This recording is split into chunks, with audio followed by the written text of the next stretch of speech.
Welcome to Idea to IPO. Hello, I'm Jennifer Stowell. Idea to IPO has been hosting tech startup events in Silicon Valley for many, many years. We organize venture capital panels, legal workshops, networking events, and more. Check out our schedule at idea2ipo.com. Our featured speaker today is Roger Royse, and he is one of the top venture capital attorneys in Silicon Valley, who is passionate about helping entrepreneurs succeed. Ladies and gentlemen, Roger Royse. Roger, take it away. Okay, thanks very much, Jennifer. And thank all of you for being here. And let's see if I can spotlight myself. There I am. All right, I'm Roger Royse. I'm a tax and corporate partner with the law firm of Haynes and Boone. We're an AmLaw 100 law firm all over the country and other parts of the world. I am resident in Palo Alto, California, heart of the Silicon Valley. And today we are here to talk about Funding 101. And we're going to cover a variety of topics relating to positioning your company for funding, for startup funding. Before we get going, just a few housekeeping items for those of you who are still joining or joined late. Use the chat feature if you want to let people know who you are. I've enabled the chat feature so that you can talk to everybody in the webinar by chat. If you have questions for me, I'm going to talk for about an hour till the top of the hour, till 1 o'clock Pacific. And if you have questions for me, just enter them in the Q&A box and I'll get to them at the end of the presentation. So don't use the chat feature for questions because I'll never find it. There's a million chats there, but the Q&A we'll make sure we get to. This is an Idea to IPO event. Thank you, Idea to IPO, for doing this. Before we get rolling here, let's find out who is in the audience. I would, but I don't have a poll. So use your chat to tell me where you're from. Normally we get about 50 to 70% entrepreneurs. We get some investors. We get a few academics, students, service providers like me, and technologists. And we have people join us from all over the world for this function. So again, use the chat feature to let me know who you are. 1 hour and then a half-hour Q&A. We are recording. If you've registered for this and through the meetup page, then you will get a copy of the recording. It's on YouTube. I've already posted my YouTube channel. I'll do it again later. Make sure you watch it again on YouTube. You'll also get a copy of the slides. You might even get a copy of my book, Dead on Arrival, How to Avoid the Legal Mistakes That Could Kill Your Startup. And by the way, I have finished almost my second book, 10,000 Startups, Legal Strategies for Success. I'm in the editing stages. If it kills me, it's going to be out by Christmas. You can take that to the bank. So keep tuning in. You might get another book. All righty. Now comes the most difficult part of the evening. This is where I share my screen. And I would like somebody to chat me and tell me when you see one single slide on the screen, because that's how I know that we are good. Unfortunately, I can't see my chat. That didn't work out so well. All right, well, I'm confident that this works. So you probably should see one. Okay. Even though I'm a lawyer, this is not legal advice. You should see a disclaimer slide. Someone give me a verbal if you don't. You should see a disclaimer slide if you want legal advice. That has to be one-on-one. Again, this is Funding 101 for tech entrepreneurs. And why don't we get started? So before we get into some of the technical stuff, I just want to go through some statistics that I found from a website that was given to me by Gary Jenks, who you all know. And, there's some interesting data out there on where money comes from for startups. So here's some interesting statistics. First of all, 8% of startups have less than $25,000. That means they're very, very early stage. Only 40% of them are going to become profitable. I think that number is a little high, to tell you the truth. Most of the companies I work with will never become profitable, right? And they'll just continue to, by the way, you should be seeing a slide with all this data on your screen. They mostly will not have profit until long after they exit, believe it or not. And we're going to talk about why that is as we get into this. I wouldn't worry too much about profitability, about EBITDA. Top line revenue is a much more important number. 3/4 of the startups the founders use their personal savings to get the company going. I want to talk more about, when you should do that and how much you should do. And startup valuations have been growing, right? You can see the data. It grows as you get into the later rounds. Not only have valuations generally been growing, but within a single startup, you can expect the valuations are going to get bigger and bigger as you go, as you mature. And here's an interesting data. Most of the venture capital funds that do startup stuff, and this is mostly a startup group, are located here in the US. That's changing more and more all the time, primarily because of, well, I shouldn't say primarily, but partly because of COVID and the fact that we can meet by Zoom these days. Most companies are going to raise 3 rounds of financing before they do their Series A. That's a really interesting statistic. What does that mean, rounds of financing? That means a seed round. That means a pre-seed round. That might mean a Series seed round. There's all sorts of names. So seems a little silly. Why don't we just call it Series A? I'll tell you why that is. As we get into it, there's more art than science in this, but there definitely is art to it. And here's kind of the biggest number that you should focus on. 0.5% of startups are going to eventually get venture capital. All right. Not very many of you are going to make it to venture capital. So we're going to talk about venture capital for those of you that, the American Idols out there that are going to win, the prize. But we'll also talk about alternative sources of funding that are available to startups. All right, I'm going to start with the bad news and go on to the good news. Just keep in mind, this is a highly risky business, right? 9 out of 10 don't make it. 20% are going to, not last a year. You see the numbers, 70%, are going to dissolve within 10 years. Highly risky. The flip side of that coin is that it's extremely high return. So if you're good at picking companies as an investor, you can do very well. You can do very well in startups. For the entrepreneur, you should just understand that this is a risky business, and you want to think about that, before you start mortgaging your house to fund your startup. 52% of companies, even though less than 1% are going to get venture, 52% think that they're going to. Let's think about that. I mean, again, this is the American Idol model of funding your company. And I'm not saying that to discourage you. I'm just saying that to level set and just, to set expectations. And keep in mind, there are lots of sources of funding other than venture capital. And the other thing is these numbers are a little bit dated. Over the last year, we're having a record year in venture these days. Let's talk about venture. Why don't we? And we'll start with that, since that's what everybody wants. That's why a lot of you are here. That, by the way, is a picture of a venture capitalist that I found on Shutterstock. He also plays Monopoly, in case you're wondering. So this is last summer's data. Global venture funding hits an all-time high in the first half of 2021. It is at an all-time high. And that's why I say my data is dated, because I think more companies are getting funded now through venture capital than has been true in the past. And I think that's true because there's just so much money out there. In fact, Sequoia, one of the big, well-known venture capitalists here in the Valley, there was a press release a week or two ago where they were consolidating a bunch of their funds and using that money to do things that are not traditional venture capital investment, some stuff that looks more hedge fundy to me.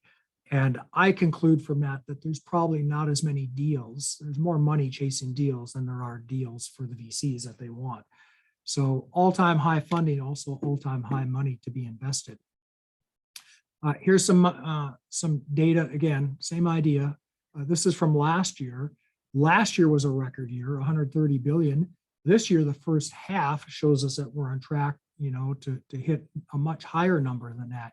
So again, the idea, this was as of Q1 Q1, we were at 62 billion, when the historical record has been 133. This just gives you a sense of just how big, how much money is being invested right now.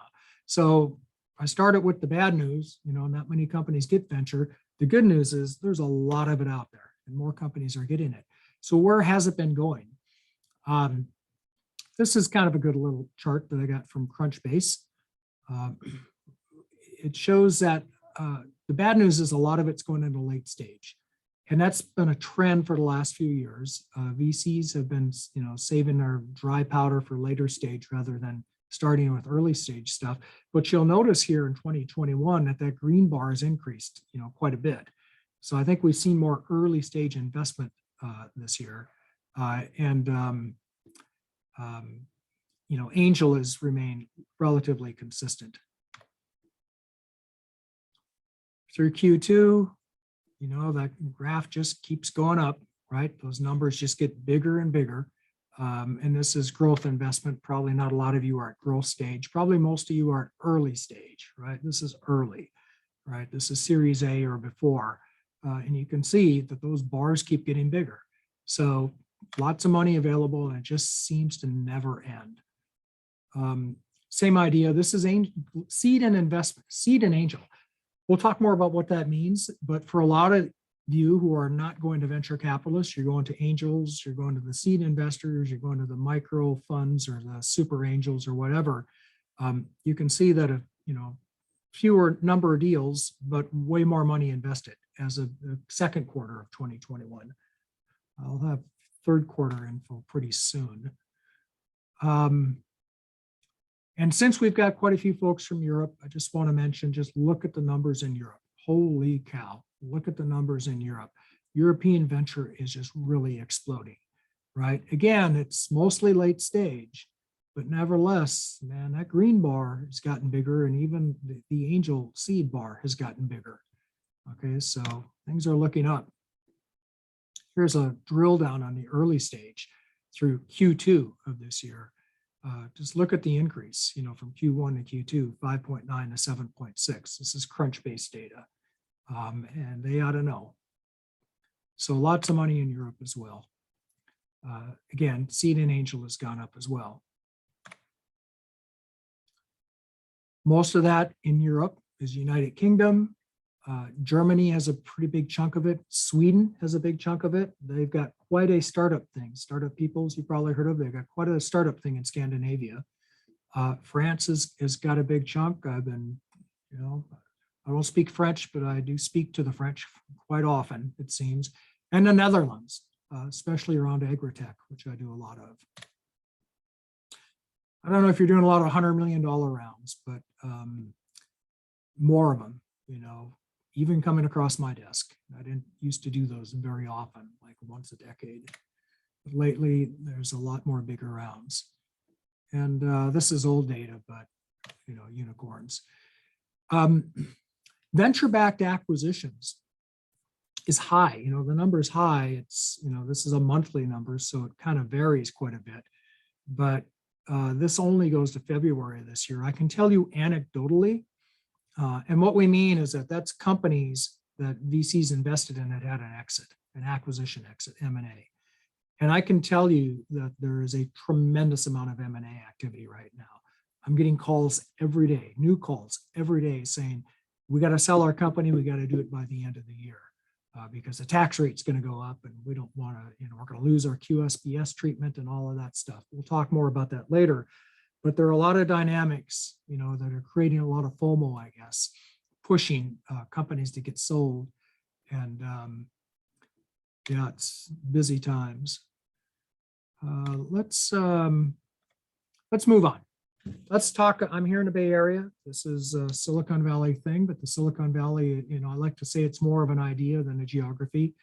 Sometimes people buy it, but when they don't, we'll talk about the Bay Area. The Bay Area startups, these numbers go through Q3 of 2021. We just ended the third quarter. Record $30 billion just in the Bay Area. $30 billion in startup companies in the Bay Area in the third quarter. We're on track to have 88 billion in the Bay Area for the year, and on track to hit 100 billion just in the Bay Area for the year. I remember when venture capital, passed 100 billion annually, nationally, and we thought that was just the most incredible thing ever. I mean, this is a huge bubble. It's got to burst. This can't last forever. But look at these numbers. Holy cow. If you happen to be in Silicon Valley, there's more cash here now than there ever has been. And this is data from the last month's Silicon Valley Business Journal. Now, I want to just pause on a couple other trends that I've noticed, and we are going to get technical. I'm going to dive down into some things here. We've got plenty of time. But before I do that, I'm still keeping this high level. Who's getting funded? You're probably asking. And one thing I want to pause on, because this is a trend that is no longer just a trend. This is here to stay. This is a big deal. And you've probably been hearing about impact investing for years. I first heard about it more than 10 years ago. It was a thing then. It's really a thing now, right? And it's a thing with the VCs and venture capitalists now. When they look for companies, when we get into due diligence, and I get that diligence list from the VC, because I usually represent companies. I have a handful of venture capital clients. You got to know the enemy. So I try to do both. But when I get that diligence list from the VC, oftentimes these days, they ask questions about ESG. What is ESG, you might ask? It's environmental, social, and government. That's ESG. And what they want to know is that the startup company that they're investing in kind of checks some boxes for them. Why do they want to know that? Well, for two reasons and we'll drill down on this in a minute, but high level for two reasons. Number one, their investors want to know that. They want to know that they're saving the world by investing in a fund that's going to make investments that are socially responsible. And secondly, the SEC has been pushing more and more to have disclosures for public companies about ESG. And that means that when the public company comes along and wants to buy your startup company, they're going to want to know that you're going to help them on that front. So ESG, social impact, environmental, social governance. And you'll notice there are different types of screens you might think about. There's negative screens, right? We don't want companies that do this. There are these more positive type screens like, what are you actually doing? Are you reducing waste? Are you saving the world? Are you, reversing climate change, et cetera? Dealing with population growth, water scarcity, believe it or not, that is an ESG topic these days. We're starting to see, I heard President Obama say just the other day that climate change in particular, he was talking about water scarcity. He didn't say it, but that's what he meant, has actually been having geopolitical consequences around the world. We have things like water immigration now. So that is an ESG topic. And we could go on and on about the various applications. What you ought to know is that this is a thing, and this will make you more attractive when you're out there trying to be one of those 0.5% that gets the venture capital money. So you might think about that. And what can you do? What can you do to make yourself more attractive, right? So what are companies looking for? So number one, it's what is your essential purpose of your company? I can't do much to change that. It's not as easy as in the .com days when every company, they just added .com behind their company. So now we're parrotfood.com instead of Parrot Food Inc. It's a little harder than that, but still what you ought to be prepared for when you talk to sophisticated investors is that you have a good set of policies in place to make sure that your company is not doing bad things. Right, and that you're complying with the law, and you're not polluting. Your carbon footprint isn't too big. You're not discriminating. You're being good to your employees. Stuff like that. Companies are looking for policies on all of these issues, and then this has always been true, but I've been seeing it more and more lately. AML and KYC. AML is anti-money laundering. And I've been seeing more and more investors even being very concerned that they want to know that your company has a policy in place to make sure that you're not taking dirty money, right? Money that is the proceeds. In fact, you have a legal obligation in the US anyway to some extent, to make sure that the money that you're taking is not the result of a criminal enterprise. KYC is know your customer. And this is something you might want to do. I counsel my clients now who are taking money from all over the world to pay more attention to this. I feel pretty good about an investment if it comes from a US bank, because they've got their own procedures in place. I don't know how good I can feel about it if the money's coming from an overseas bank that I don't know anything about, or not even a bank. Maybe it's a crypto investment, believe it or not, that happens. So, and the more removed you get from US regulation and governance, the more you have to be a little worried yourself about where the money's coming from and from who. Part of ESG. Distributed ledger tends, is hot again. I mean, NFTs, you've been hearing a lot about it. I'm seeing venture capitalists invest in this space now. For regulatory reasons, they can't go too much into the space, but they can go into the space, and they're getting less and less afraid of it. Now, as you know, we had an election about a year ago here in the United States, almost exactly a year ago. There's a new sheriff in town. That sheriff has appointed new people to the administrative agencies. There is a new chairman of the SEC who is less receptive to the idea of an unregulated cryptocurrency world. So we've got that. If you're in that space, if you're doing tokens, digital assets, or crypto, you are working against a regulatory system that will push you offshore. Enough said. It's always happened. It's happening more. It's not going to stop happening. I will say that there are some innovative techniques. There are exchanges now here operating in the US where tokens and digital assets and NFTs can be traded on amongst a closed group of accredited investors. And I've worked with some of those groups. I think they're awesome. I think they're great. It's about time. We need that. It's just not as widespread as it could be. And it'd be a lot nicer if we just got more reasonable laws, but don't hold your breath on that, at least not for another few years. If you're really interested in the idea of NFTs, because it's such a big thing, or it was when I made the slide anyway, take a look at this, and I'll send you the deck, so don't worry about it. Take a screenshot if you want. But take a look at this post. I think it describes non-fungible tokens very well, and it's just what it sounds like, right? It's the idea of a digital asset, a token that is tied to a specific real-world asset. It's a lawyer's playground for all the copyright, ownership, IP issues. But for artists and musicians, could be a good way to raise money. Some of the successful sectors that I've seen over the last few years, there they are. E-commerce has been hot because everybody's gotten used to that. Online services, same thing. Food safety, because of what's gone on in the news over the last year or two. Precision medicine, the technology is catching up. The market's catching up. We're starting to get into the world where everything is automated, even medicine. Real estate tech has become a big thing just because there's been so much uncertainty about real estate markets. Autonomous vehicles, one of my favorites. Agritech, one of my favorites. I do a lot in agritech. Education tech, cybersecurity, we're all nervous. You all been hearing a lot about the supply chain. And one of the things that we've learned over the last 2 years is how fragile the supply chain is. And we are seeing the result of that now, possibly, although experts disagree on what caused it. I personally think it's because there's trillions of new money in the system and people could spend it rather than not. But whatever it is, we've seen that there's a way to go in improving the supply chain. And we're seeing solutions that help do that. Transformative tech is an area that is coming into its own. That includes health and wellness.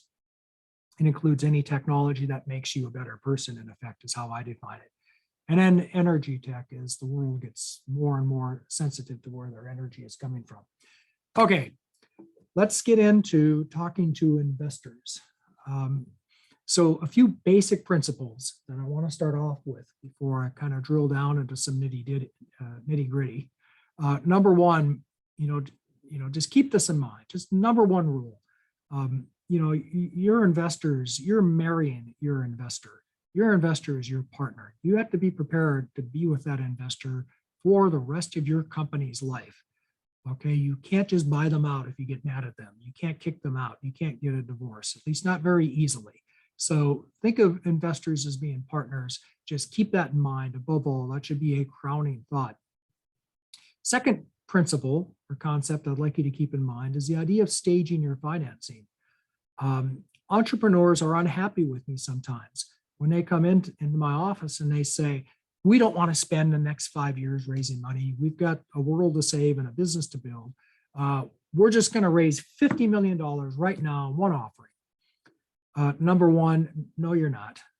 It's just not going to happen. You know, VCs want you to stage it too. They need to know you've got traction before you get to the big money, and you need small money to get to the big money. So number one, you're going to face tremendous resistance from the investment community if you try to do that, unless you are personally a tech celebrity or brand name. So stage it. And secondly, you don't want to anyway.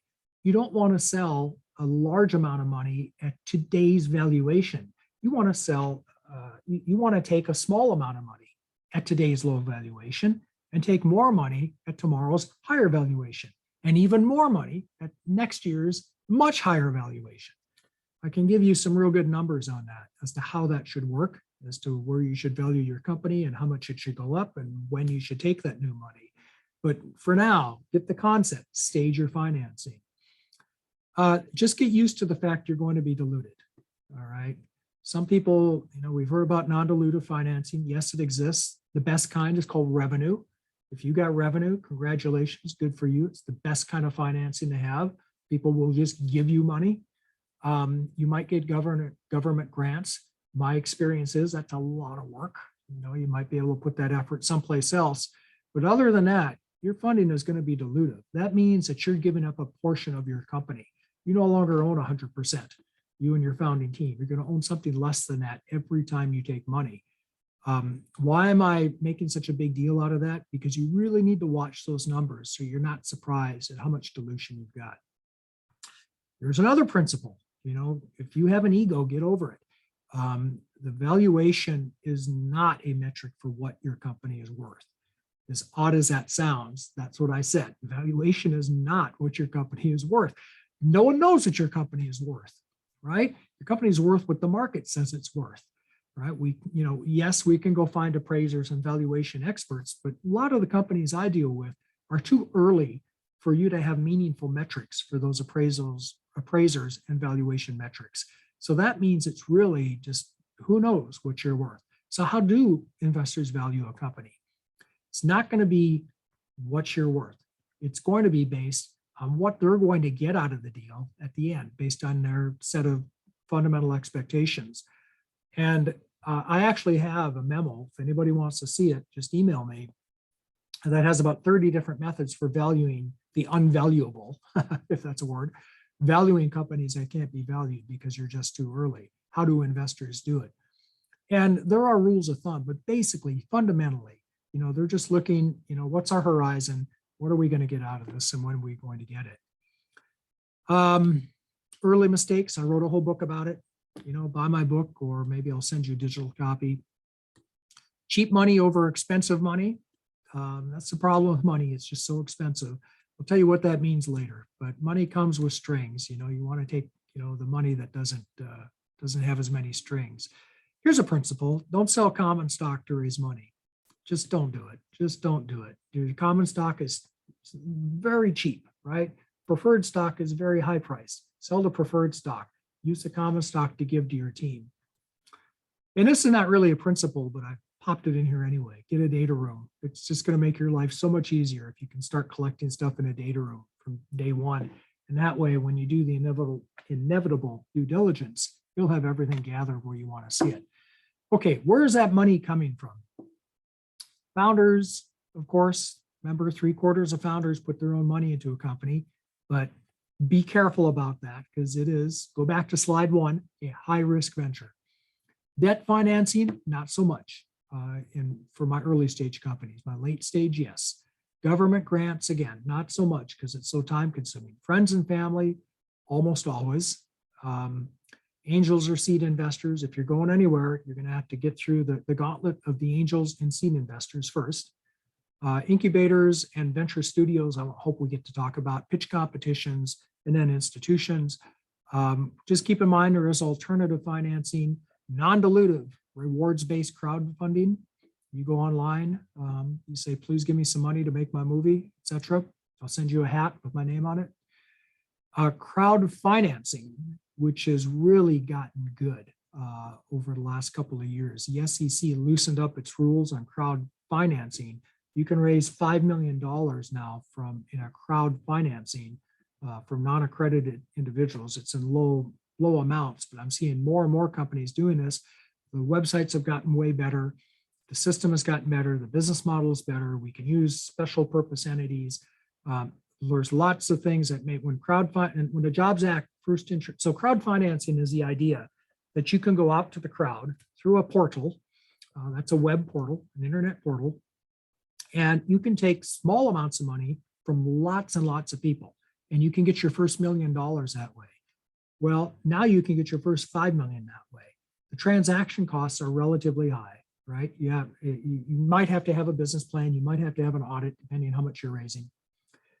You have to have a portal, which means you're going to have to pay fees. And the portal is run by a broker dealer or somebody else who's FINRA registered. So it's expensive. But I counseled companies against it for years after 2012. When we got this law, I now tell every company they should look at this, because now it's 5 million.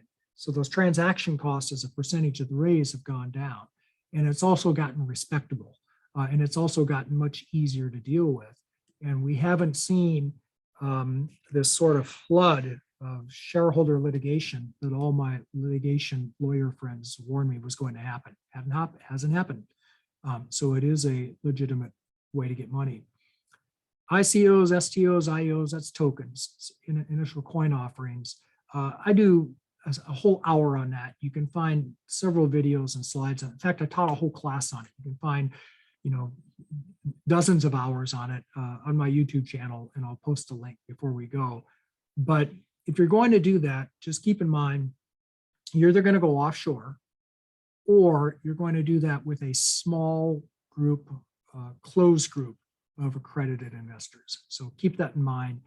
And I know there's Reg A, there are ways around that.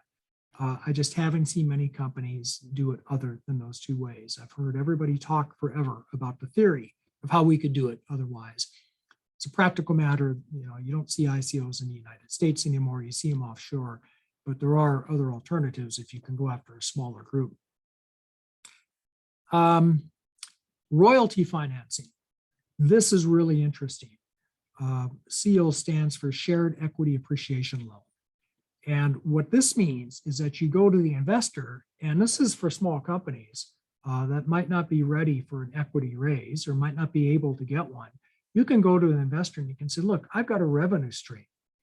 I'm going to sell you a piece of that revenue stream. It's royalty financing. And that's just one variation. But think of it as being, you take money and you promise somebody a percentage of revenue, percentage of income, percentage of sales from a product, whatever it is. You split out, one little piece of that, and you finance that piece. And there are now funds out there that are doing this. It's highly regulated. The tax situation is uncertain. There's lots of problems, but that's how great things start here in Silicon Valley. People pushing through those barriers to entry and just doing it. Okay, we talked about this, personal savings. Only thing I want to say about this is, yeah, you should have skin in the game if you're a founder, believe in a company, but don't have so much money in it that you might do something crazy. And that is a quote from one of my angel investor clients.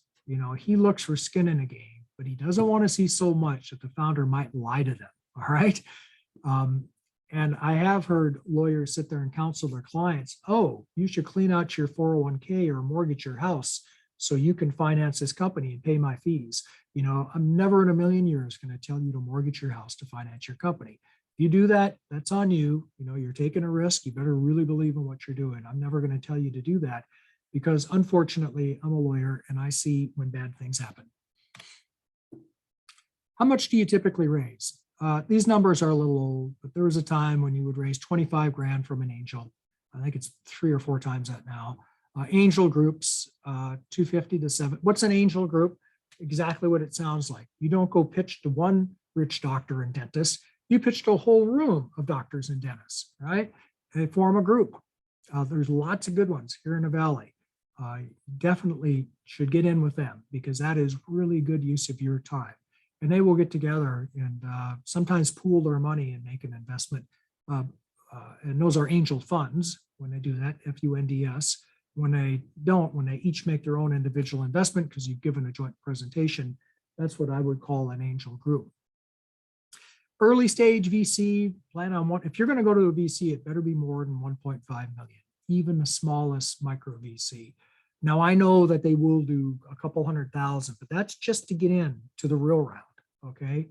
So you really want to be talking real money when you go to a VC, and it's usually more like 3 to 5 million and up.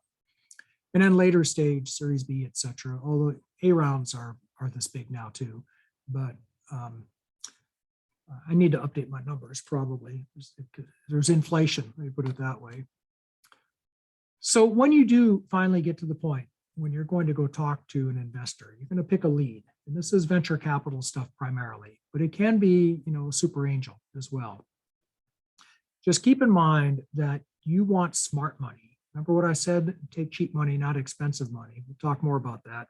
But you definitely want smart money, right? You'd like to have a lead who understands your investment, understands your business, understands the risk, understands what he's getting into, and also is smart enough that he has credibility and other people are going to come along with him. Secondly, find somebody you get along with. I could tell you stories. In fact, I do tell stories in one of my 2 books that you can read about if you go on Amazon and buy a copy about investors that didn't get along with their founders. And it's way more destructive than you might think. You really want to have an investor that you're going to be in it for the long term with. Make sure they're committed. You don't want them trying to push you to sell before you want to. It'd be nice if they're able to do a follow-on round. Deep pockets is good.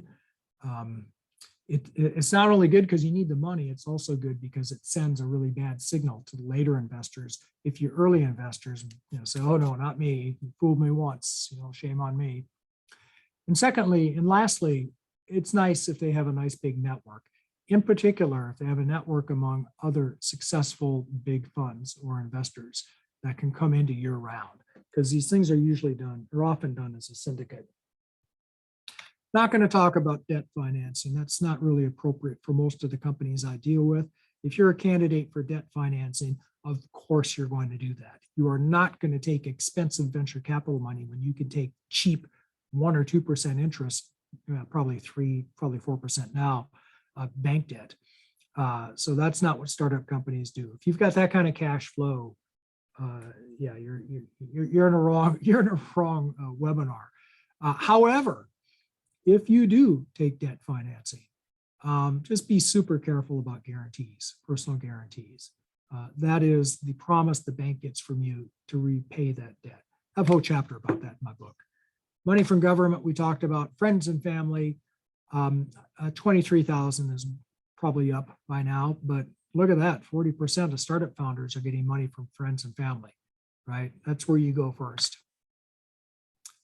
Okay, how much should you raise? Let's start getting down into some of the nitty gritty of this. Here's how you decide how much you need to raise. Once you get so think of it this way, proof of concept, traction and scale. So how much do we raise? Well, we go out and we say to ourselves, here's how you, the company, should be thinking about it. You should be thinking, how much money is it going to take for me to get to that next milestone, right? To get my FDA approval, to get my product released, to get my 6 big, customers, whatever it is. What is that milestone? And the milestone is the event that's going to cause your valuation to go up because now you're less risky. How much will it take to raise that? That's how much you should raise, enough to get to that next milestone. So that's a term you're going to hear, a milestone. You're also going to hear burn rate, right? That's how fast you spend that money. So it's a race once you take the money to get to the milestone before you run out of it. Runway, how much money do you need to get to that target or that milestone? And if you know all those, and if you know what percentage, that's why I said valuation is not what you think. Because if you know what percentage your investor wants of that and what percentage you, the founder, have to keep, your valuation is just math. It kind of pops up magically. Burn rate's an interesting thing and milestones. Think of it this way. Imagine that you're out driving across the Nevada desert at night with one headlight and you're a broken gas gauge, and you know that there's a gas station up ahead, but you don't know how late it stays open. And you don't know how much gas you've got, and you don't know if you should go faster and use more gas to get to the station before it closes, or go slower and conserve gas and maybe not get there. That's kind of what burn rate is like for a startup, right? It's kind of a tough thing. So the more that you can forecast that and take the uncertainty out of it, I think the better off you'll be. That's why you need a financial guy, by the way. That's controversial, but I think it's true. So like I say, get to the next milestone, because that's your valuation event. Now, what does that typically mean? What do you want your next valuation event to be? I'm going to give you some more rules of thumb. You'd like to double your value. Might be 1.5 times, but it'd be nice if you double your value. It'd be nice if it were within 1 or 2 years. That's what you would like to do. That's your target. So if the world is, if everything falls into place, your milestone can occur in 1 to 2 years. Your milestone will double your value. That's what you'd like to see happen. And it would take enough money so that you still have control of the company after that event. So I should have added that third variable. So that's generally big picture what you should be thinking. Now, an up round means your valuation has increased between the time that you took money. And I mean equity, when you've sold equity, right? Not safes and convertibles and notes, but from when you've sold equity. Up rounds are good things, right? It means you're on an upward trajectory. A down round means that your value went down. So I invested in 2020 at a $10 million valuation, and then somebody else invested in 2021 at an $8 million valuation. That's a down round. That's a bad thing. That shows that something went wrong. You didn't hit your numbers. You didn't get where you expected to be. That sends a bad signal to the market. It also triggers some legal stuff that I don't know if we're going to get into. We might. I talk all about it on my YouTube channel if you're interested.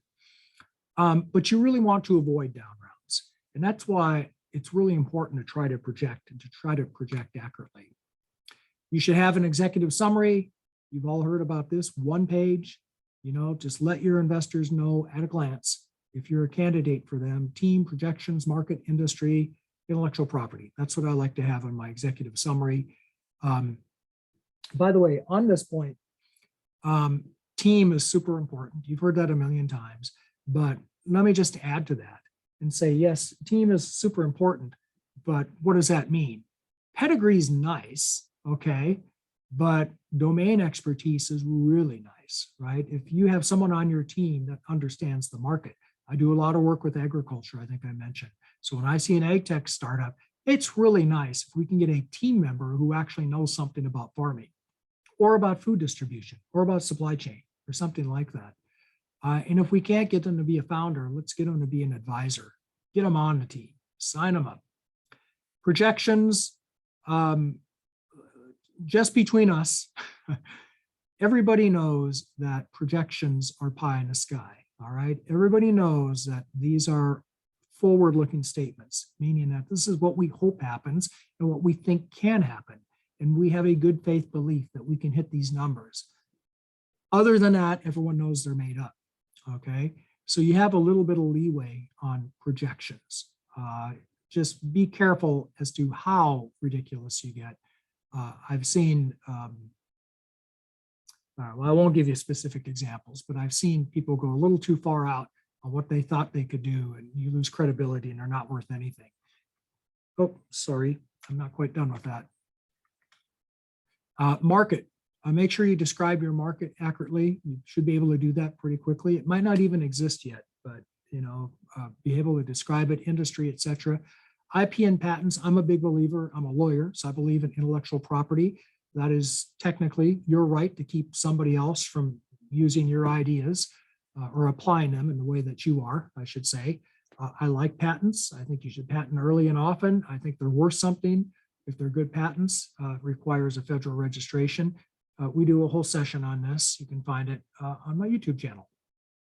So that's what I like to see in a really good executive summary, just the facts, and that'll give the investor an idea that, oh yeah, I like that market, I don't, or I invest in that industry, I don't, or whatever. You can follow up after that with a pitch deck, which goes into way more detail, and that'll give you an opportunity to discuss this a lot more. And you all know about pitch decks. I just want to say two things about them. Number one, I've heard this from so many VCs over and over consistently that I'm going to repeat it here. Don't put a valuation in your pitch deck. Just don't do it. I know you want to, don't do it. Whatever value you put in the pitch deck, the VC is going to cut in half, just so you know. So don't do it. You want them, this is negotiation 101. You'd like them to make the first offer. Sometimes, in fact, it happened to me just this morning, the exception that proves the rule. The investor said to my startup company, what are you worth? You tell us what you're worth. So now we're going to go to my 30 methods and we're going to come up with some number that we think is that we can support. But we hate going through all that work. We hate getting into that level of negotiation at this stage. Let the investor value you. Also, it will make you look like you don't know what you're doing. What will make you look even less credible is to have a poorly designed PowerPoint. And I was in a pitch recently where with a VC, it was by Zoom, and we finished, my client did, startup company, and we said, well, what do you think? And the first comment out of the VC's mouth was, I think you should have a professional design your PowerPoint. That's not a good thing, not a good thing at all. You don't want to have that to be what they're thinking about. You want them thinking about the team and the market and your strategy and how you're going to change the world and make them $1 billion. You don't want them thinking, boy, this PowerPoint sure is hard to follow. That's all I'll say about that. And there are plenty of people that will do that for you professionally. The pitch, I like this, focus on aspirin, not vitamins, real problems that have to be solved, not nice to have sort of solutions. Here's something I hear a lot of VCs talk about, and I've been in enough pitches that I've heard this. They say, who are your competitors? And the startup entrepreneur is tempted to say, nobody, we're just unique. Yeah, resist that temptation. If you have to replace the word competitor with alternative, all right, we make, we make meat that's created, from tree bark, and we have no competitors because nobody else does that. Well, okay, but there is meat made from soybeans, so you do have a competitor, right? Think of it as alternative if you have to. If you say no competitors, it sounds like you haven't really done your homework, or you're trying to pull a fast one. I'm going to jump way ahead, given the timing, and then we're going to go back. Oh, by the way, these are my valuation methods. Email me if you'd like a copy of my memo. And I really want to, well, let's start here with crowdfunding. So crowdfunding, that's the idea. Everyone knows what that is. I don't have to explain it. Again, my 2 points here, or my 3 points, I guess. Number one, make sure your crowdfunding is going to succeed, right? Nothing worse than going out on a crowdfunding site, if they're even around anymore, and doing a crowdfunding and having it fail. It tells the world nobody likes your company. Secondly, pay attention to tax issues. I'm a tax lawyer, so it's something that I think about. You don't want to get taxed on the money that you've collected and then immediately spent. You collected it in December and spent it in January, and now you got a tax bill. And then finally, don't lie. Honesty is the best policy, especially if you're out making public-facing statements. And the FTC or state law can actually have something to say about that.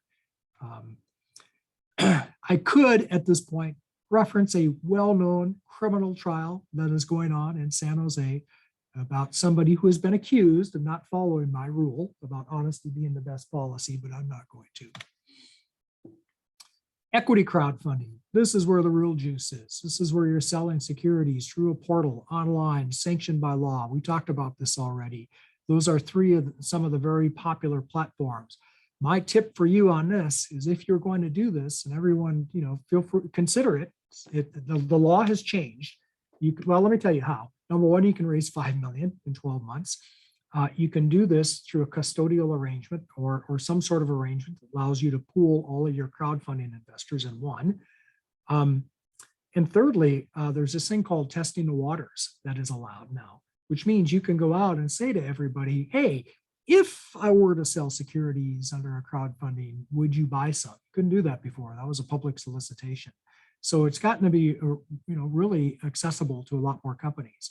The thing about platforms, these are 3 good ones. There are a lot more good ones. Unfortunately, there are some bad ones. Do your homework. You don't want to be on a market for lemons, right? Worse than a market for lemons, you don't want to be on a scam or a fraudulent market, and they're out there. So be careful, do your homework, make sure that they're reputable, they've had good successes on their, and don't rely on what the site says about their successes. I could tell you stories, but I won't. This is what most of you are going to be doing now, or what you should be doing. Accredited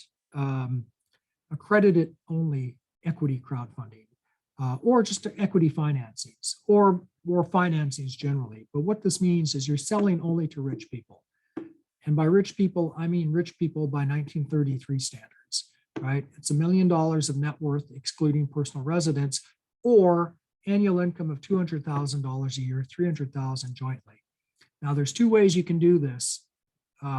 One is that there's no general solicitation, but you can let the investor tell you if they're accredited or not. You give them a little form, they fill it out, they sign it. If you have no reason to believe that it's wrong, right, you're good.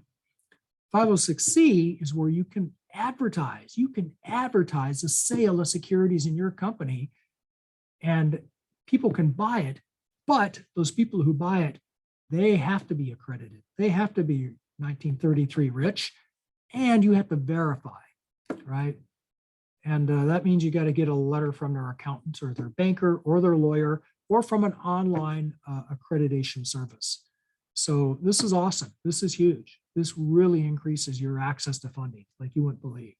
And obviously there are several websites, of course, that will assist you in this. These are just a few of them.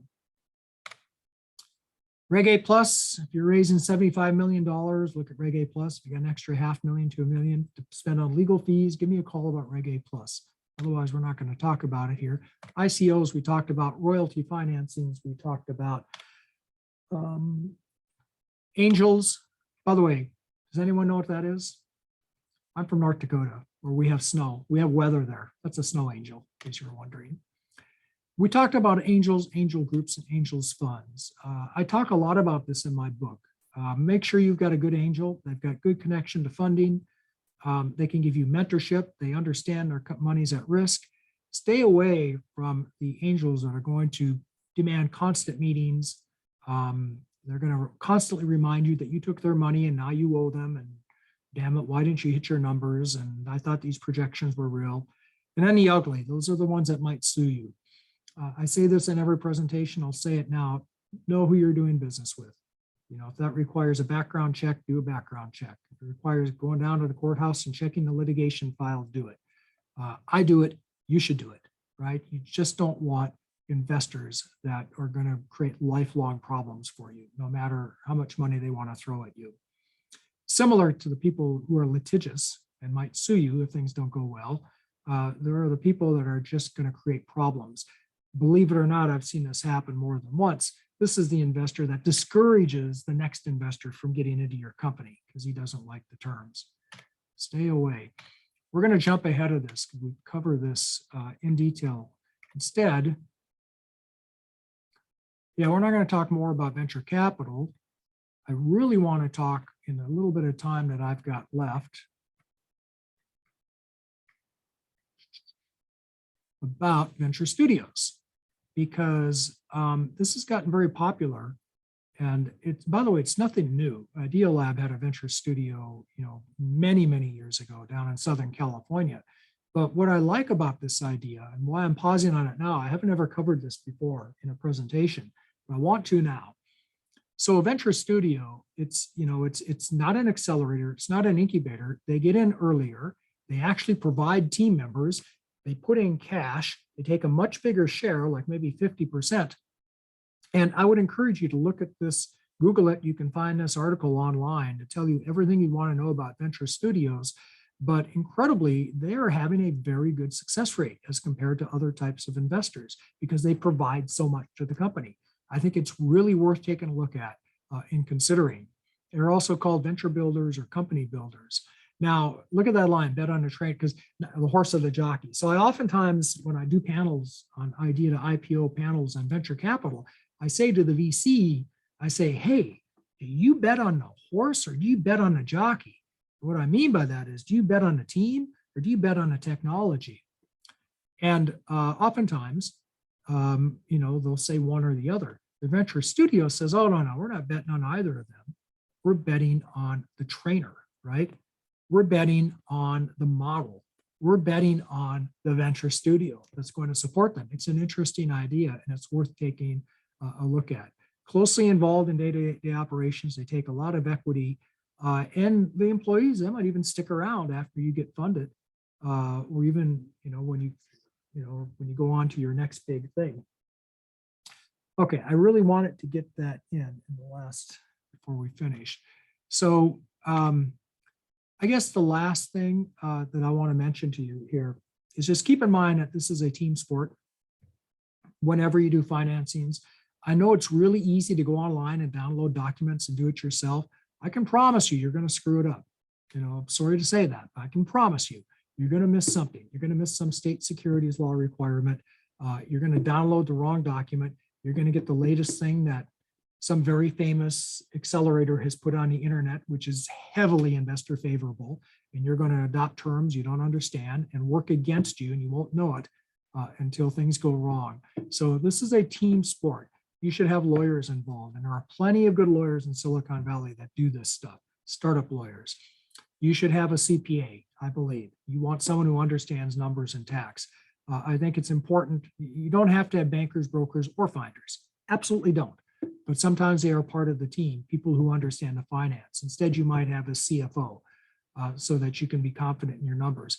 And importantly, maybe most importantly, mentors and advisors. You really want to surround yourself with smart people that have domain expertise, that have industry knowledge, that have sales knowledge, that have access to funding, all of that stuff. Those are your mentors and advisors. All righty.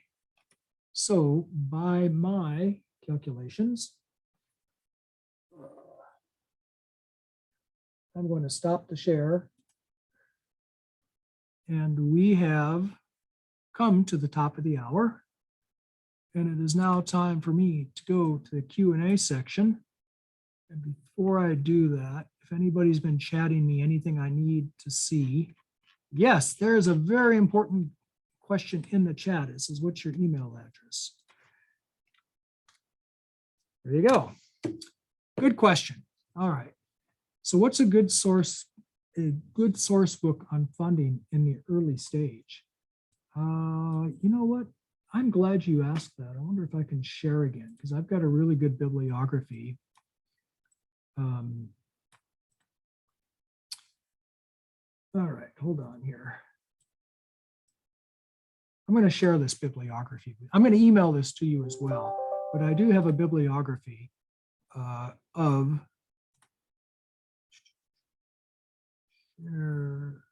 actually, I'm going to share this screen right here. All right, you're not seeing what I want you to see. Hold on here. I'm going to share screen number 3. All right, do you see bibliography of essential reading? Somebody chat me if you see what I'm trying to show you. Should say bibliography of essential reading. Of course, my book, Dead on Arrival. Yes, you see it, awesome. Straight Talk for Startups, Randy Komisar, famous local VC, and Jantun Riegersman. The startup checklist, I think, is really important. I love Angel. It's such an entertaining book by Jason Calacanis, famous angel investor. Venture Deals is very technical. Feld and Mendelsohn from the that accelerator out in Colorado, Techstars. The Startup Game, of course, that's a classic. William Draper, local legend. If I ever see him in person, I'll tell you about the time I met William Draper talking to candidate Bush right before the presidential election. Secrets of Sand Hill Road, Scott Cooper. That's a really good one. That one gets right down into what the VC is thinking and what they want to see out of you, the startup. That one I really like for that reason. Angel is sort of what the angel is looking to see in you, the startup. How to Be the Startup Hero, a story about Tim Draper, another local legend, Make Elephants Fly, from my good friend Steve Hoffman. And most recently just came out, Getting to Wow by Bill Reichert, another local, very well-known, famous venture capitalist, how to wow the investors. So that's my bibliography. All righty, I'm going to stop the share. And I'm going to go back to the Q&A. Good question. I should have thought of that. All righty. And use the Q&A if you have questions. Don't use the chat.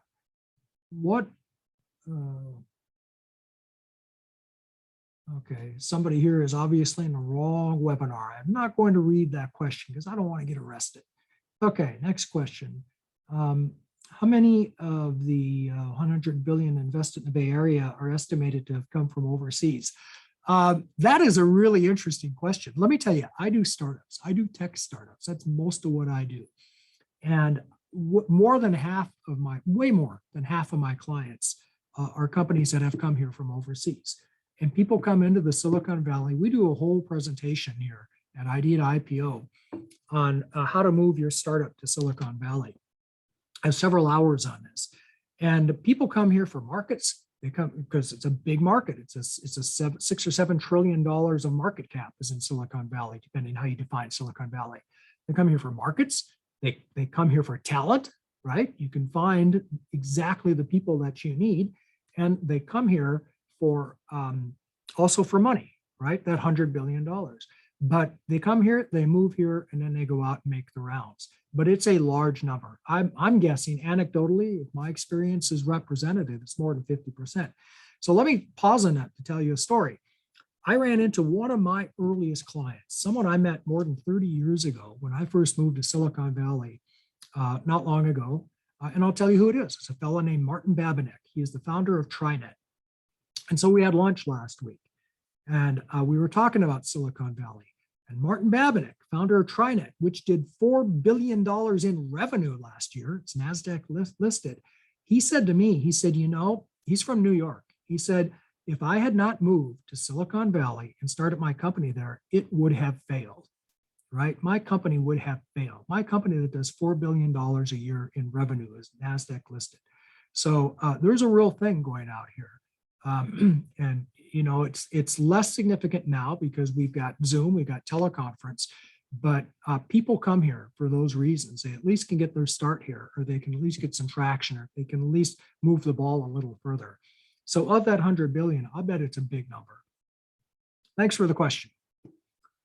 Can you put a floor on your equity as the founder? Can you say dilution can't go less than 10%? You can do anything you want, but it's all going to get reshaken when you talk to an investor. Everything is up for grabs. So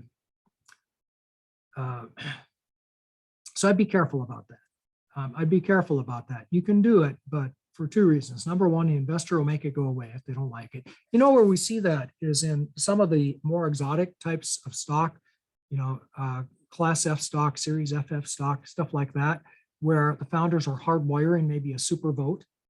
Or they're hardwiring the fact that they can take money off the table when you do a financing. I generally try to talk companies out of it. And the reason why is because that's one more thing that you have to go talk to your investor about, one more red flag that they have to kind of do their diligence on. You know, are you trying to exit? Or are you trying to build this company? One more thing to renegotiate. And it's oftentimes going to go away. So be careful about trying to hardwire all this non-standard stuff into your deals. All right. What about equity to crowdfunding? I'm not sure what you mean by that, but I think what you mean is that what do you sell on crowdfunding? Normally it's safes. They call it a crowd safe now on some platforms, but a safe is a simple agreement for future equity. You, Mr. Investor, you give me your money today and I will give you stock tomorrow. When I have a professional investor, a VC, value the company, and I'm going to give you a better deal because you were smart enough to bet on me early. That's what I'm seeing being sold on crowdfunding sites. There used to be a lot of common stock sold on crowdfunding sites. I've always thought that's a bad idea for all the reasons. It's too cheap. Just don't sell it. It's too cheap. Sell the safe instead. So that's what I like to see sold. And I don't want to do preferred stock because it's just too complicated for a crowdfunding. When should you ask for money? At idea stage to build a minimum viable product. If it's a great idea before building a minimum viable product, yeah, all of the above. So remember what I said. I hate to oversimplify, but these are good kind of rules to have in mind, right? You want traction. Well, you want minimum viable product, proof of concept, traction, and then scale, right? So not necessarily first, I guess, first of all, proof of concept, minimum viable product, traction, scale. And at each of those points, you're going to ask a different type of investor for a different kind of money, for a different amount of money. But you're going to be doing this early in a startup. You're going to need money. We do a whole presentation, by the way, on this. But I like to say your startup needs three things. It needs people, right? It needs technology, and it needs money. And you're going to need that very soon because you're not going to be able to protect your technology without money. You're not going to be able to divide up the equity and motivate your people without some money. So I think you're going to be asking for money fairly soon, unless you're self-funding or funding through revenue. How much equity should you give for $15,000 from a friend? You should not give them any equity. You should give them a safe. You should say, listen, friend, thank you for that $15,000. Here is a document that is going to give you, what's 15 divided by 0.8? This is going to give you, let's say $20,000 worth of stock when we do our financing, when I sell stock to a VC. You give me 15 now, I'm going to give you $20,000 worth of stock later. It's a great deal. That's what you should really do. So do a safe, and that's how we get early investors. First of all, it's cheap, it's inexpensive, it's simple, sort of, I guess, simpler than some of the alternatives. Depending on how, some parts of it are simple, let me put it that way, but it allows you to get that money in quickly and easily. So that's how you do it. And you don't have to value the company because you're unvaluable. Now, there's that word again I invented.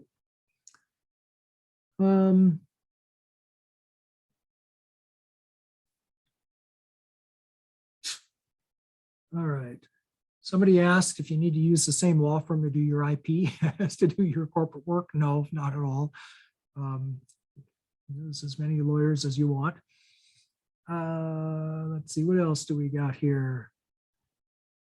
All right. What is your email address? I already gave you that. Do investors prefer LLCs or corporations? Thank you. That's a good question. Yeah, the investors prefer corporations. I'll just say it. Now, it kind of depends on the investor. There are some very tax sensitive, sophisticated, smart angels who require you to be an LLC rather than a corp. So let me tell you what that means, what that is, and why. LLC means limited liability company. An LLC has the ability, it can be taxed as a partnership, meaning it's a flow through, meaning all of the income and loss of the LLC gets reported on an information statement called a K-1 and taxed to the owners of that LLC. A corporation doesn't do that. A C corporation, we call them, it's a separate taxable entity. So it pays tax by itself on its income, and then it distributes what's left over to its investors, its owners, its shareholders, and they pay tax again. That's double tax. So that's the difference. So tax savvy, sophisticated investors will want to invest, oftentimes will want you to be an LLC because they want one level of tax when you sell the company and you got a lot of money there, or they want to deduct the losses. Now, this is a really complex area. There's a zillion different factors and it's all in play, right? Right now, the corporate rate is 21% federal. The individual highest rate is 37%. You might qualify for a 20% deduction that gets you down to around 30, but let's say 37%. So there seems to be a real advantage to being a C corporation tax-wise. Those rules are all in flux. Rates are about to change. We all know that's going to happen by January. So it's a complex determination.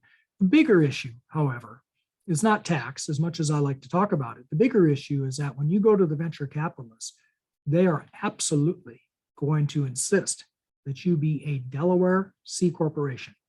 Okay? They absolutely will for lots of reasons. And looks like I might have time to talk about all those reasons. But just take that as a given. Well, do you want to start out as an LLC if you just have to become a corporation in order to be successful? If you need venture capital to be successful, you're going to be a corporation. So why not just start as a corporation?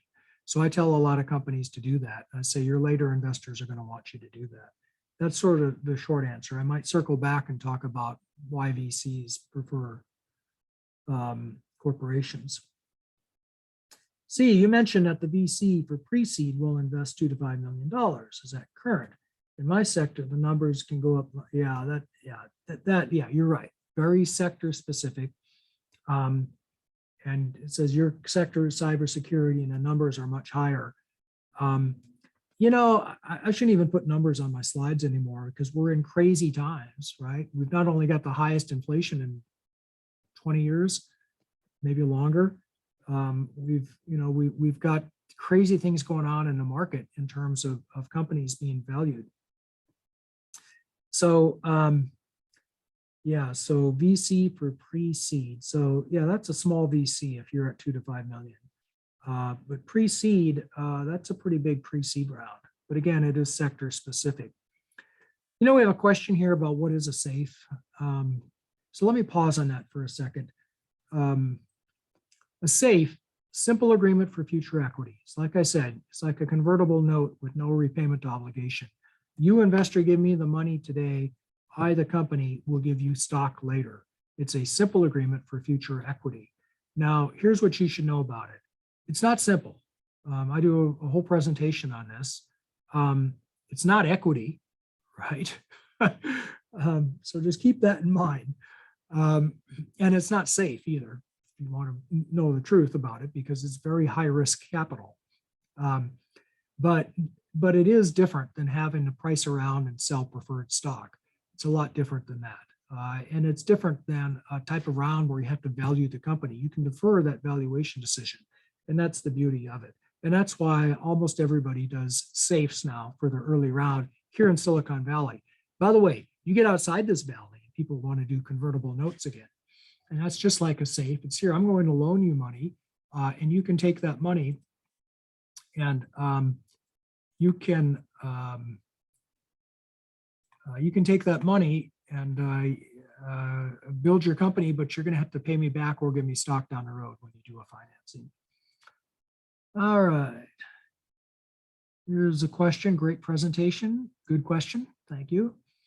What % of early startups without revenue get funded, and should you consider doing it?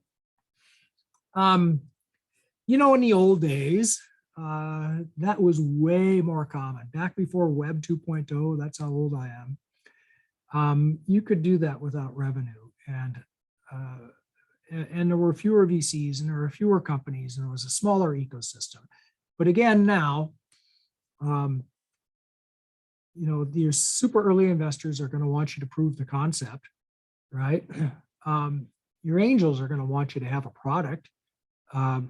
Even the angels are going to want to see traction, you know, certainly by Series A, but usually before then.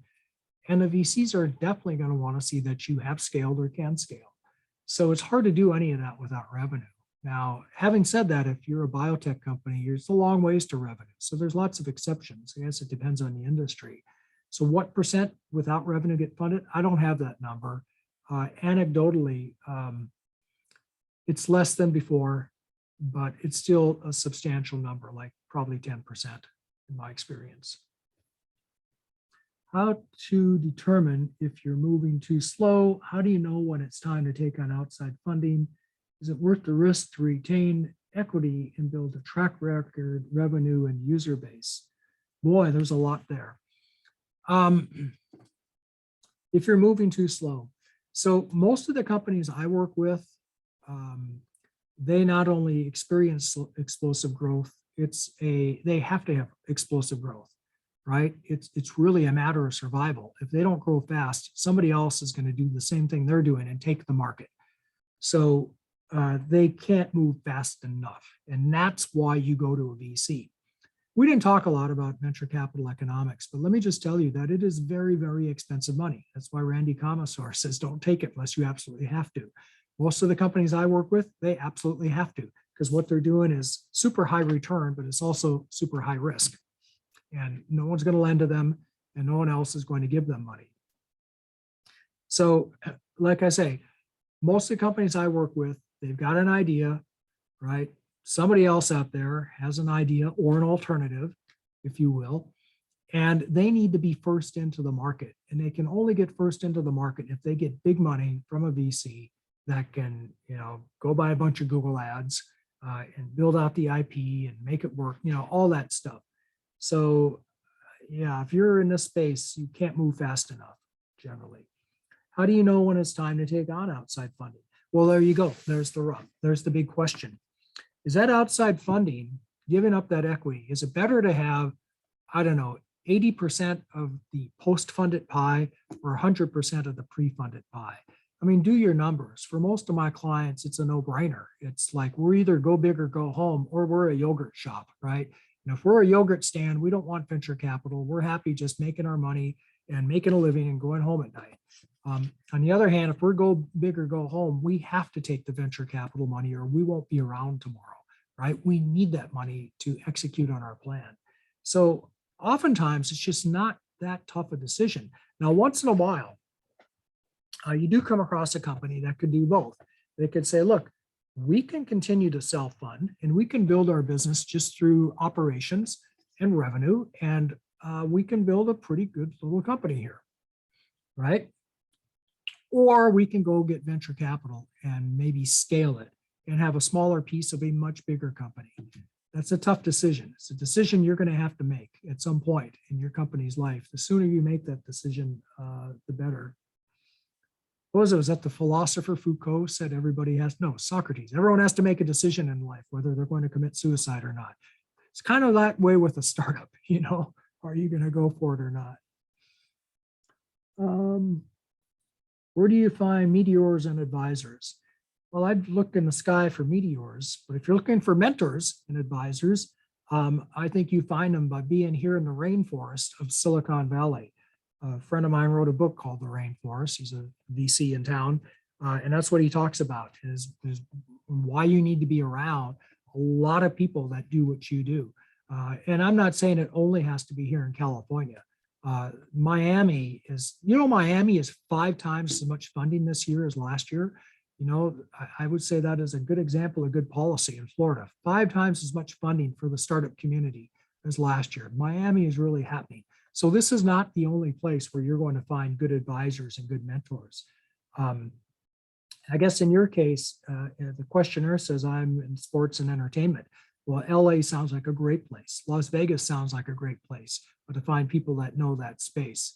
Austin is hot, of course. I really like what Arizona and Utah, Salt Lake City has got a startup thing. They've got a regulatory sandbox in Utah. They've got one in Arizona as well for fintech. So there are a lot of places around the country. And then around the world, I mean, we've all heard about Estonia and we've heard about Chile and we've heard about what's in China's, it's a universe unto itself. So there's startup stuff going on all over the world. And I think, but my rule on this for mentors and advisors is, pick the right rainforest. So I do a lot with agriculture technology, and you're going to find awesome mentors and advisors in one of the smallest places you've ever been. That's Fargo, North Dakota, where I used to live.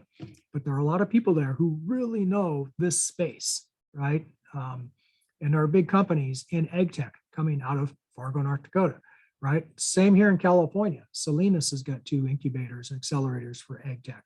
Out in the Central Valley, Sacramento, Fresno has got places where there's people that really understand that space. That's one example of a vertical where you can be, finding good mentors and advisors. Okay. what's the danger of generating small amounts of revenue when bootstrapping? Is it to prefer to build out the MVP and then go straight to financing? Let me sort of answer your question because, I've seen this scenario so many times. It's like, okay, we got this product, right? Let's call it Snapchat or something that no one's ever used before. And our product, it requires us, it's based on that network effect. And we want a lot of users, and the more users we have, the more valuable it gets because the more users are going to want to use it. So we could charge people to use our product that I'm calling Snapchat, which I just made up out of the blue just now. And I'm not going to get a lot of users, but I'm going to get a lot of revenue, right? On the other hand, I could just give that away. I could let anybody sign up to my new product that I just thought of just now. And they can, send messages that disappear, and we won't charge them to do that. And I'm going to get tons of users, but not a lot of revenue. Gee, which should I do? What do you think the VC wants you to do? Typically, right? I'll tell you what they want you to do. They want you to build goodwill. They want you to build assets. They want you to build value by having lots of users. It's not always the right answer, but that is the answer I hear most often. And I hear it in places where even I didn't expect it. I hear it in companies that build, machines that they go sell, real products. You'd expect them to want to be profitable. Oh, no. I've sat in those board meetings where they say, we don't want you to be profitable. We want you to scale. So that is the VC perspective. I'll just give you that anecdote for what it's worth. Is the Y Combinator safe a good idea? I don't think it is ever safe to go and do it yourself. I'll just say that right now. Most of the time, it's not a problem till it's a problem. And most of the time people do these things and they don't get funded and acquired, so no one ever notices, or they do and they fix the problems later. But I wrote a whole book about this. It's called Dead on Arrival. You don't want to make those kinds of mistakes. Here's the thing about safes. There's a pre-money safe and a post-money safe. If you're a startup company, you'd much rather have a pre-money safe because a post-money safe means that you're promising the investor a certain percentage of the company, no matter how many other safes they've sold. So if they sold one safe to you for $10,000, you get whatever percentage you've been promised. If they sold $1 billion worth of safes, the investor gets whatever they've been promised. Does that make any sense to anybody that your $10,000 buys the same percentage in $1 billion company as it does in $1 million company? So I think you want to be careful. That's why I say they're not simple, right? You have to be careful as to what these terms say. And if you're going to be your own lawyer, it's a lot like being your own brain surgeon when it comes to this stuff. Is there a better way to get seed money other than self, family, or friends, grants, or loans? Yeah, check out the crowdfunding sites, right? You can get your seed money on a crowdfunding site. It's a good way to do it. If I were, I wouldn't do it. I wouldn't take startup money from family and friends. First of all, they're going to be ex-friends. You turned your friends into investors now, and that's a whole different dynamic. Secondly, Thanksgiving dinner is going to be really awkward if your company doesn't do well. But having said that, what did we say? Most companies, right? 40% of them take family and friends money. So, but there are alternatives out there now, I guess is the point I'd like to make. Where can you find people like co-founders? Yeah, that is a really tough one. You might check out the site Founder Dating. No, it's not a dating site. It's a site for founders to find other founders. You should go to events, networking events like the ones that Idea to IPO hosts. You just need to keep a high profile, or you can use the very best CRM system ever invented in the history of mankind. It's called LinkedIn. And you can find people that do what you need them to do. Where can I get access to a recording of this webinar? You will find it on my YouTube channel as soon as I post it there. I'm going to email you a link as well after we're done, probably not today. For proof of concept, what is necessary and sufficient to prove product adoption? Here's my view on that.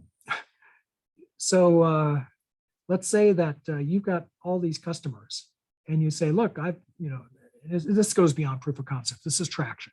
right? We've got customers. We've proven that people will pay to use this. And the investor says, wow, that's a lot of customers. That's great. The smart investor will say, yep, you've shown me, I'm going to put money in. Some investors will say. The smart investor will say, well, hold on here. Those customers of yours, did they pay you for that product? You know, because if they didn't pay you, I'm not sure you do have traction. So be a little careful about that. I think to prove product adoption, it's not good enough just to say you gave it away to somebody and they used it. They're your beta customers. I think it's way better to say, yeah, they paid me for this. People will pay us for this. By the way, that's a reason I see so many startups from outside the Valley come into the Valley and raise money. They've proven a concept outside the Valley in their home country, and then they've come here to Silicon Valley and they've been able to say, look, Mr. Investor, people will pay me money for this. So would you invest in us so we can scale and expand here in the United States? It's a good, you know, it's a good method. It's a good system. When is your next public webinar? It's on November 16th, same time, same station. Stay tuned. What are the best ways for somebody who just moved here to find a co-funder team and meet investors to get started? Yeah, you're going to have to rely heavily on social media. We're not doing a lot of events. If you email me privately, I will let you in on a few of them where you will meet really powerful, awesome technical people that can help you with all of those things. But they are out there. There's just not as many events. So, you know, a few years ago, I bet I went to startup events 5 nights a week. There were in fact, I'd go to more than one, you know, in a night. There were just so many of them between San Francisco and San Jose. It's just not like that anymore because it's California and it's COVID and all that. Okay, so you have to use social media, I guess is the point I'm trying to make. And your networks, just expand your network, get a really good, solid, big network. God, I got a lot of questions here. You know, I'm sorry, I'm just not going to get to all these questions. This is more questions than normal. This is like off the charts questions. What I am going to do is I'm going to download this. I'm going to save this, and you can email me. You've got my email address, or reach out to me on LinkedIn, and I'd be happy to chat with you. I'm going to take one last question here. I have domain expertise and a great idea and can help build a company, and I can put in a little money, but I don't want to run it. Geez, you remind me of me. Did my alter ego write this question? I got a zillion ideas I wish somebody would go run for me. I ultimately see myself as an advisor on the board. Me too. Well, if you figure that out, let me how. Actually, that is, be serious for a minute. That actually is a pretty common thing, and it's common for a lot of people to find somebody else to assume that operational role. So you just have to find the right person, and it's got to be a founder type person that's willing to take equity, not because you don't want to pay them, but because you want them to be super committed. And at some point, especially after you've done a number of startups, you get tired of living that 24/7 startup life. So you want to, you know, find somebody else that'll live the operational role for you. And how do you motivate someone to do that? You give them equity. This Valley was built on equity. Just keep that in mind. And we are at 1:30, and I am going to go ahead and conclude. Sorry, I can get your questions. Like I say, text me, email me, LinkedIn me, friend me on Facebook, link with me on LinkedIn, tweet to me on Twitter, message me on Instagram. I'm on every social, I'm on WhatsApp, 650-245-3406 on WhatsApp. WeChat, you can find me there. I've got them all. You'll find me. I'm not hiding. I'm happy to talk with you more later.